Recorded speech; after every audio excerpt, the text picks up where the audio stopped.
proposal. And it's a proposal, as I would say, by fake Republicans, for a fake republic, by a fake reason, using a fake process. It is a disaster.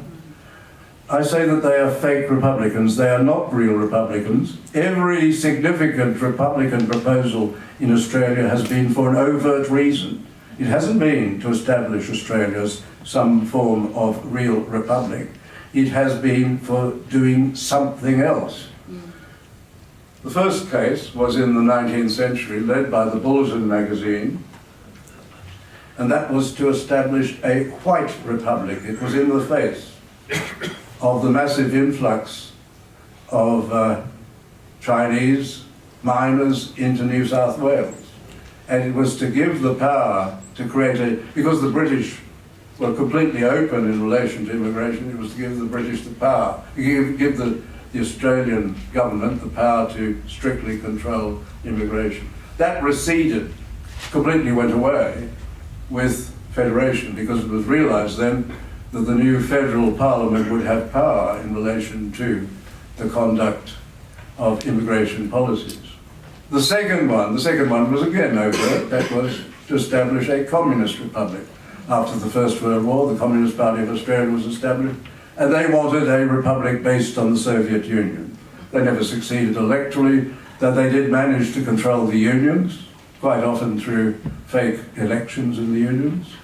And at the end of the Second World War, they had a majority in the ACTU. They became very powerful.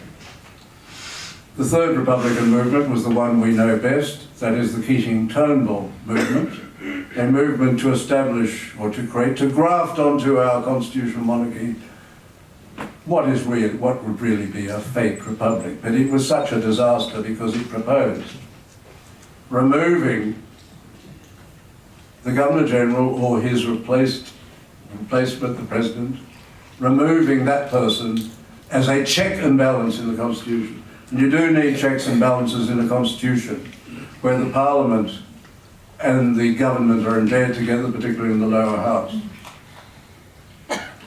That Constitution, the Keating-Turnbull Constitution, extraordinarily provided that Australia would be the only republic in the world, the only republic in history, where a Prime Minister would find it easier to sack the President than his driver.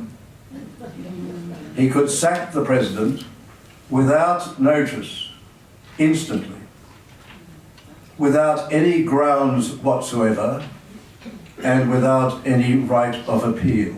This would have turned the Prime Minister into a dictatorial figure. We came to this Parliament, Kerry Jones and I, we had a submission to the committee, the federal committee which was meeting here.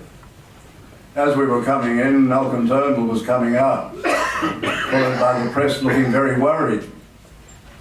Later on we learned that he also proposed a change to the question. We wanted a change to the question. We thought the question should not only state how the President should be appointed, it should also state that the President can be removed by the Prime Minister without notice, without grounds, and without a right of appeal. We said that's crucial. That's the most important thing which should go into the question. So we put that submission.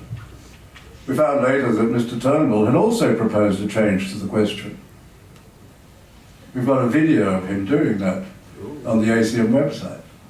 It's up here in one of the committee rooms. You see him from the back, but you can see that it's Mr. Turnbull. You can certainly hear that it's Mr. Turnbull. He's asking for the two words to be taken out of the question. One word was President. He wanted the word head of state instead of President. Obviously, his focus groups told him people were wary of the word President. The other word he wanted removed really surprised me, and it surprised the country. The other word he wanted removed was the word republic. What does that tell you? His focus groups were telling him that people probably didn't want a republic. Anyway, even the Australian, which was the flag bearer of the Republican movement, even the Australian made jokes about him. He was ridiculed widely in the media for a few days. Eventually he withdrew that. The committee also, he withdrew that. The committee rejected our request that the fact that this was an extraordinary republic not go into the question, but we still won.